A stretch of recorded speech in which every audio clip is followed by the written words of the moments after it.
بسم اللہ الرحمن الرحیم۔ السلام علیکم۔ Tariq Javed Khokhar advocate law for you channel کے ساتھ چینل کو سبسکرائب کر لیں، لائک شیئر کومنٹس کریں اور اپنی رائے کا اظہار بھی کریں۔ بہت اہم ڈیولپمنٹس ہیں جی۔ ایک تو یہ کہ جس طرح سے کچھ عرصہ سے پی ٹی آئی کے اندر ایک کنٹروورسی چل رہی تھی، جو اندر ملاقات کرنے جاتے تھے بانی P T I Imran Khan کے ساتھ، وکلاء کی ٹیم میں ان کے گھر والے اور صحافی، تو سبھی آ کر جو ہے اپنا اپنا موقف دیتے تھے میڈیا پر، اور اس میں کافی حد تک کنٹروورسیز بھی آتی تھیں۔ جو حالیہ ایک سب سے بڑی کنٹروورسی تھی، جو اختلاف ایک اور مس انڈرسٹینڈنگ پیدا ہوئی تھی، اس کے اوپر بھی بات کریں گے، لیکن اب پہلے بات کرتے ہیں کلیم محمد خان کی ملاقات ہوئی ہے، اور اس میں جو ایک ڈیسیژن ابھی انہوں نے اناؤنس کیا ہے، اس میں یہ ہے کہ جی وکلاء جو ٹیمیں ہیں وہ اپنے اپنے کیسز پر مرکوز کریں گی اپنی توجہ، اور جو پولیٹیکل لوگ ہیں یا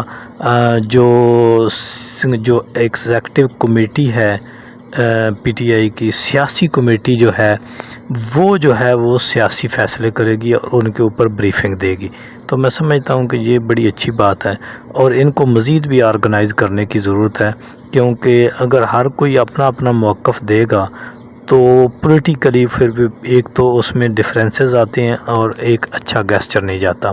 جو حالیہ مین قسم کی ایک کنٹروورسی یا مس انڈرسٹینڈنگ تھی، وہ شیر افضل مروت کا بیان تھا، جس میں انہوں نے کہا تھا کہ جو ادھر ان کے اوپر ایک سوال ہوا تھا کہ جو وہ بلے باز میں جانا، پھر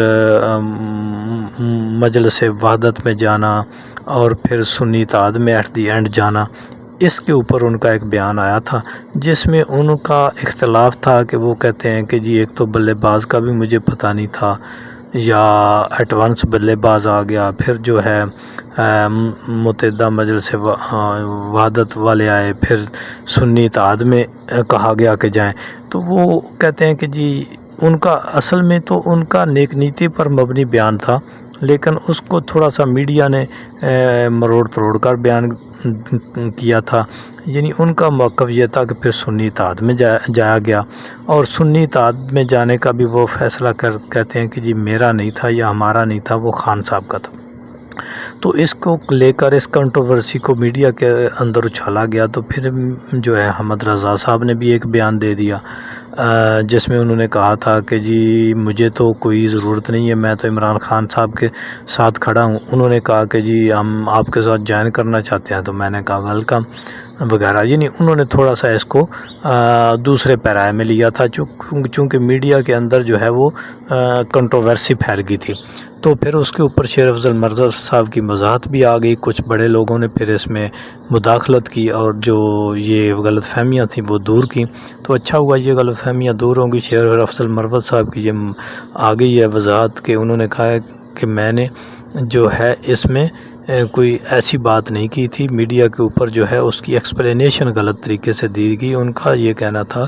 کہ میں نے تو ایک سمپل سی بات کی تھی کہ جی یعنی ہمیں ایٹ دی اینڈ پتہ چلا کہ جی سنی اتحاد میں جو ہے وہ جانا ہے، تو سنی اتحاد کے ساتھ جانا ان کا موقف بھی یہی ہے، میرا بھی یہی ہے، یا پارٹی کے اندر یا کئی لوگوں کا، صحافیوں کا کئی کا موقف ہے کہ نہیں جانا چاہیے تھا۔ یعنی اس سے مطلب سنی اتحاد کی اور مجلس وحدت والوں کی نہیں ہے، ٹھیک ہے، ان کا تو بڑا پانا ہے، انہوں نے بڑے کھلے دل سے ویلکم کیا، اور جو ہے مخلص طریقے سے وہ چلے، اور پی ٹی آئی بھی ان کے ساتھ مخلص طریقے سے چلی۔ لیکن مسئلہ یہ ہوا کہ یہ جو چونکہ حکومتی جو اور یہ پی ڈی ایم کا ٹولہ، یہ تو چاہ رہے ہیں کہ ان کے اندر اختلافات ہوں، ٹھیک ہے، تو انہوں نے چونکہ آگے سے کوئی فائدہ نہیں ہوا، تو اس میں اس وجہ سے کنٹروورسی پیدا ہوئی۔ اب اگر کوئی یہ کہے کہ جی جس طرح میں کہتا ہوں، میرا پہلے دن سے یہ تھا کہ متحدہ مجلس عمل سنی اتحاد یا کس بلے باز یا کسی بھی دیگر جماعت میں نہیں جانا چاہیے، کیونکہ جانے سے بھی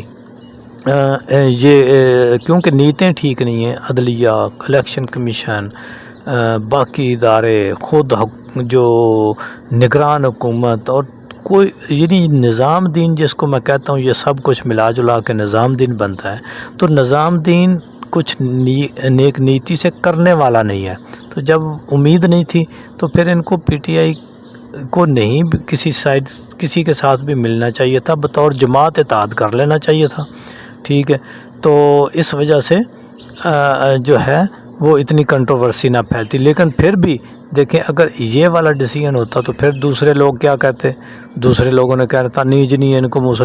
یہ کرنا چاہیے تھا، فلانی جماعت کے ساتھ جانا چاہیے تھا، یہ ہونا چاہیے تھا، وہ ہونا چاہیے تھا۔ یعنی جو بھی کرتے اس میں ایک جو دوسرا کرٹیسائزم والا جو آرگومنٹ ہے وہ ضرور ہوتا ہے، اور ہر سائیڈ پہ ہوتا ہے، ہر بات پہ ہوتا ہے، ہر فیصلے پہ ہوتا ہے۔ ہر فیصلے میں ایک اس کے پرو فیصلہ جو آرگومنٹ ہوتا ہے اور ایک اس کے اگینسٹ ہوتا ہے۔ تو اس میں کوئی ایسی بات نہیں ہے، یہ کنٹروورسی اب ختم ہو گئی ہے، اس میں جو ہے وہ اب معاملات وہ ٹھیک ہو گئے۔ تو دوسری طرف جس طرح سے حکومت کے اندر بھی ایک بے اضطرابی ہے، کیونکہ دیکھیں اس حکومت کو خود پتہ ہے کہ وہ عوام کی نمائندہ حکومت اور جیتی ہوئی حکومت نہیں ہے، اگرچہ انہوں نے اللہ تعالیٰ کے 99 نام اور لکھی آیتوں کے نیچے کھڑے ہو کر جو ہے حلف لے لیا، جھوٹا حلف اس کو ہم کہیں گے کہ وہ لے لیا، کیونکہ ان کو پتہ ہے کہ جن کو معلوم ہے کہ جی ہم نے یہ جھوٹا حلف لیا ہے، ان سے آپ کیا توقع رکھ سکتے ہیں؟ کچھ تو ایسے لوگ ہیں جو خود سے اپنے ووٹ سے جیتے ہوئے ہیں، فارم 45 میں جیتے ہوئے، عوام کے ووٹ سے جیتے ہوئے ہیں، ان کو تو مبارکباد دینی چاہیے اور ان کو جو ہے اپریشیٹ کرنا چاہیے، اور یہی طریقہ ہے۔ لیکن جو بدنیتی سے، دھاندلی سے، بے ایمانی سے، دھونس دھاندلی سے فارم میں رد و بدل کر کے، فارم 47 کے رد و بدل کے ذریعے اور اب تھیلوں کے رد و بدل کے ذریعے اور ٹھپے لگانے کے رد و بدل کے ذریعے اگر جو وہ آ رہے ہیں، تو میرا خیال ہے ان کو شرم آنی چاہیے، ان کے اندر کانفیڈنس نہیں ہے، وہ آنکھ اٹھا کر بات نہیں کر سکتے۔ جو ادارے ان کے ساتھ ملوث ہیں جب ملتے ہیں تو آنکھیں سب کی نیچے ہوتی ہیں، کسی کے ساتھ وہ IMF کے ساتھ یا کسی ملک کے ساتھ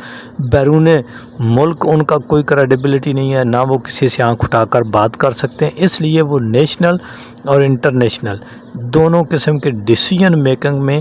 ان کو کمپرومائز کرنا پڑے گا۔ جس طرح سے ابھی IMF جو ہے وہ زور ڈال رہا ہے کہ آپ اس کو کمپرومائز کریں سی پیک کو، تو اب حکومت نے اب تک کی اطلاعات کے مطابق حکومت نے مبینہ طور پر گھٹنے ٹیک دیے ہیں، اور حکومت سی پیک کے لیے جو پیسہ ہے وہ نہیں رکھے گی۔ تو اس کا مطلب ہے کہ سی پیک جو ہے وہ کھٹائی میں پڑ جائے گا۔ اس سے پہلے یہ سارا PDM کا مجموعہ یہ پروپیگنڈا کرتا تھا کہ PTI نے سی پیک کو روکا ہے، تو میں دیکھتا ہوں کہ اب یہ کتنا سی پیک کو آگے لے کر چلتے ہیں۔ تو اس طرح کا دباؤ ان کو ماننا پڑے گا۔ اب انہوں نے کہا ہے کہ جی بجلی کی مد میں آپ جو لائن لاسز ہیں ان کی مد میں جو ہے وہ اصلاحات کریں، یعنی بجلی اور مہنگی ہوگی، پیٹرول اور مہنگا ہوئے گا، اشیاء خرد و نوش مہنگی ہوں گی، کیونکہ سبسڈی کے اوپر انہوں نے وہ لگایا ہے کہ اس کو کٹ کریں، ٹیکسز اور لگائیں۔ تو اس سارے کچھ کو ملا جلا کے آنے والے دنوں میں، اگرچہ ابھی انہوں نے پیٹرول کو تقریباً جو ہے وہ مینٹین رکھا ہے اور ڈیزل میں کچھ تھوڑی سی کمی کی ہے ایک دکھاوے کے طور پہ، لیکن دوسری طرف گیس کے اندر، بجلی کے اندر اتنا اضافہ کیا ہے۔ تو مجموعی طور پہ ملا جلا کے آنے والے دنوں میں عوام کے اوپر ایک مہنگائی کا ایسا طوفان آنے والا ہے۔ میرا خیال ہے کہ جو پچھلی ان کی 22 ماہ کی یہ کارکردگی تھی اور یہ ان کی ایکسٹینشن نگران کی جو کارکردگی تھی، یہ سب کو ملا جلا کے اب کی بار عوام کو لگ پتہ جائے گا۔ جس طرح یہ کہتے ہیں نا کہ لگ پتہ جائے گا جدوں میاں آئے گا، تے اب پتہ لگے گا اصل عوام کو۔